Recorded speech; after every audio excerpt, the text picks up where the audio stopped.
Hello అండి. ఇది ఒక డైలీ వ్లాగు. ఇంట్లో ఉన్నాను ఆ రోజు. పాపకి జ్వరమని ఆఫీస్‌కి సెలవు పెట్టాను. ఇంకా పాపని చూసుకోవాలని చెప్పి. పొద్దున్నే ఒక 2 రకాల చట్నీలతో బ్రేక్‌ఫాస్ట్ కంప్లీట్ చేసుకున్నాము. పాపకి బోర్ కొడుతుందని చెప్పాక ఇంకా బ్రేక్‌ఫాస్ట్ తినిపించి తర్వాత ఏదైనా క్రాఫ్ట్ యాక్టివిటీ చేద్దామని ఒక గ్యాబీ డౌల్ హౌస్ అనే వెబ్‌సైట్‌లో చూస్తే ఈ క్రాఫ్ట్ యాక్టివిటీ ఉంది. ఇది యూట్యూబ్‌లో అవైలబుల్ ఉంది. అది తీసుకొని తను ట్రై చేసింది. ఎగ్జాక్ట్‌లీ కాకపోయినా ఉన్న వస్తువులతో క్రాఫ్ట్ రెడీ చేయడానికి ఎంకరేజ్ చేస్తుంటాను. క్రాఫ్ట్ యాక్టివిటీస్ వాళ్ళ క్రియేటివిటీని బాగా పెంచుతాయండి. మా మోస్ట్ ఆఫ్ ద టైమ్స్ నేను కూడా ఇలాంటివి ఏమైనా తీసిస్తుంటున్నా క్రాఫ్ట్ రిలేటెడ్ థింగ్స్ అన్నీ. ఇంకా అది చేశాక తనకి బాగా టైర్డ్ ఉందని సిరప్ తాపించి పడుకోబెట్టాను. ఇంకా డైలీ పొద్దున్న లేసి హడావిడిగా చేసుకునే లంచ్ కదా! ఇవాళ ఇంట్లోనే ఉంటున్నామని మెల్లగా చేసుకుందాం అనుకున్నానండి. ఈరోజు మేతి పన్నీర్ చావ్లా చేస్తున్నాను. ఇది ఒక రెస్టారెంట్‌లో రీసెంట్‌గా మా వారు ట్రై చేసి నాకు బావుంది. మనం కూడా ఒకసారి ఇంట్లో ట్రై చేయాలని చెప్పారు.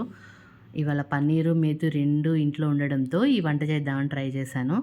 ముందుగా ఆనియన్స్ తరుక్కొని గోల్డెన్ కలర్‌లో వేయించుకున్నాక పచ్చిమిరపకాయలు అండ్ అల్లం వెల్లుల్లి పేస్టు బాగా పట్టించుకొని బాగా వేయించుకోవాలండి. సైడ్ బై సైడ్ మెంతాకు కూడా బాగా వాష్ చేసి చిన్నగా కట్ చేసుకొని నీళ్లు పోయకుండా డ్రై రోస్ట్ చేయించుకోవాలండి. ఆకు బాగా మగ్గాలి. తర్వాత ఈ ఆనియన్స్‌లోకి ప్యూరీ చేసుకున్న టమాటోలేసి మిక్స్ చేసుకోవాలి.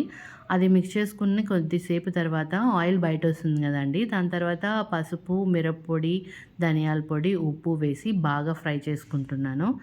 ఈ ఉప్పు తగినంత వేసుకోండి. ధనియాల పౌడర్ గూడా కొద్దిగానే వేసుకోండి. ఇందులో టేస్ట్‌లు అంతగా ఇంకవండి. సో, మనం ఏ టేస్ట్ ఏసా కూడా అది ఎక్కువ ఎన్హాన్స్ అయిపోయినట్లు అనిపిస్తుంది. తర్వాత కొద్దిగా వాటరేసి ఇవి ఆకు గూడా వేసి బాగా మగ్గించుకోవాలి.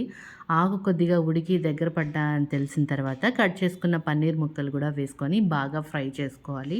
ఇది రైస్‌తో కానీ, రోటీతో కానీ రెండిటితో చాలా బావుంటుందండి. మీరు ట్రై చేసి చూడండి. ఆకు ఇంకా ఫ్రెష్‌గా ఉన్నప్పుడు చాలా టేస్ట్ ఉంటుందండి.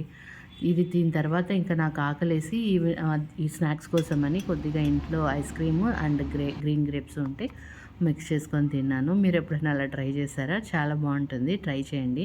అండ్ సైడ్ డిష్ కోసము ఈ బిగ్ బ్రింజాల్ ఉంటుంది గదండీ! ఇది అప్పుడప్పుడు తీసుకుంటుంటాను నేను. ఈ బెంగాలీ బ్రింజాల్ అంటారు కదా! దీన్ని బెంగాలీస్ లాగా బాగా ఫ్రై చేస్తే చాలా టేస్ట్ ఉంటుందండి. మన సైడ్ ఇలాంటి వంకాయలు దొరకడం తక్కువే. కాకపోతే దొరికినప్పుడు ఒకసారి ట్రై చేయండి. చాలా బావుంటుంది. ఇది ఇలా రౌండ్ స్లైసెస్ కట్ చేసుకున్న తర్వాత వాటిని ఒక గిన్నెలో వాటర్ ఏసి సాల్ట్ ఏసి కొద్దిగా నానబెట్టుకుంటున్నాను. అంటే మనం తినే ముందు ఫ్రై చేసుకోవడానికి, అంతలోపల వంకాయలు నల్లగా టర్న్ అవ్వకుండా ఉండడానికి. ఫ్లోర్ కోసమని బ్యాటర్ కోసమని రైస్ ఫ్లోరు, పసుపు, మిరప్పొడి, ఉప్పు వేసి యాడ్ చేస్తున్నాను. లంచ్ చేసే ముందు దీన్ని ఫ్లోర్‌లో కలుపుకొని 2 పక్కల బాగా షాలో ఫ్రై చేసుకుంటే సరిపోతుందండి. ఆయిల్ కూడా చాలా తక్కువే పడుతుంది. వంకాయలు త్వరగానే మగ్గిపోతాయి. కాకపోతే బ్లాక్‌గా టర్న్ అవ్వకుండా స్లిమ్‌లోనే పెట్టుకొని వేయించుకోవాలి. చాలా వచ్చాయి ఇవి. ఇది మా ఇంట్లో మా ఆయనకు కూడా చాలా ఇష్టము. సో, ఇవి చాలానే బావుంటాయండి. మీరు ట్రై చేయండి. ఇంకా పాపకి లంచ్ తను రెస్ట్ తీసుకుందండి. Thanks for watching. బాయ్.